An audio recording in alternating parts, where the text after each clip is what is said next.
কলকাতার জনপ্রিয় base guitarist Nilanjana Ghosh দোস্তিকার। Kolkata জন্ম হলেও বাবা মা সূত্রে তার শিকড় বাংলাদেশে। বর্তমানে বেজ গিটার বাজান অস্কার জয়ী সুরকার AR রহমানের সঙ্গে। বাবার থেকে গিটারে জয়, সেই থেকে আজ এই ঠিকানায় নীলাঞ্জনা। নিজের জীবনের গল্প নিয়ে দেশের প্রথম সারির একটি সংবাদ মাধ্যমে আলাপন করেছেন জনপ্রিয় গিটারিস্ট।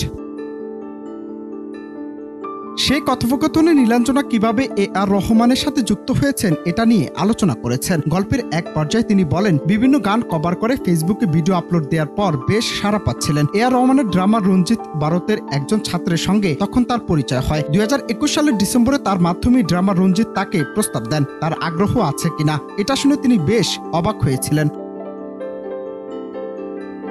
এরপর ধীরে ধীরে কাজ চলছিল। প্রথম দিকে একটু নার্ভাস, ধীরে ধীরে মন জয় করে নেন সবার। এর মধ্যেই অনুষ্ঠানে আরেকদিন প্র্যাকটিস করছিল সবাই। 40টির মতো গানে সেদিন বাজানোর পর ক্লান্ত প্রায়, তখন AR রহমান তার কাছে হাসি মুখে বললেন, ওয়েলকাম টু দ্য টিম। আর এ থেকেই শুরু পথ চলা। AR রহমানের প্রশংসা নীলাঞ্জনা বলেন, এখনকার প্রজন্মের কাজগুলো দেখেন এবং তিনি বিশ্লেষণ করেন। এই প্রজন্ম কি চায় তা বোঝার চেষ্টা করেন। দিন শেষে তিনি একটা প্রতিষ্ঠান।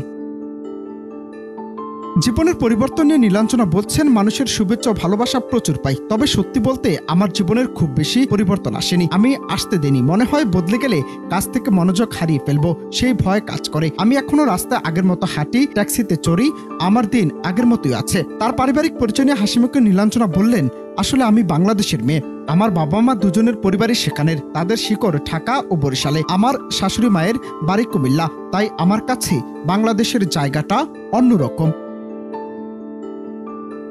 একটি কনসার্টে অংশ নিতে বাংলাদেশে এসেছিলাম। মনে হচ্ছিল যেন আমি খুব চেনা একটি জায়গায় আছি। সেবার বাড়ি ফিরে মাকে যখন এখানের গল্পগুলো বলছিলাম, মায়ের সে কি কান্না, কেন তাকে নিয়ে যায়নি তা নিয়ে অনেক অভিমান করছিলেন সেদিন। এভাবেই বিশ্বজয় বাংলাদেশের প্রতিভাবান শিল্পীরা।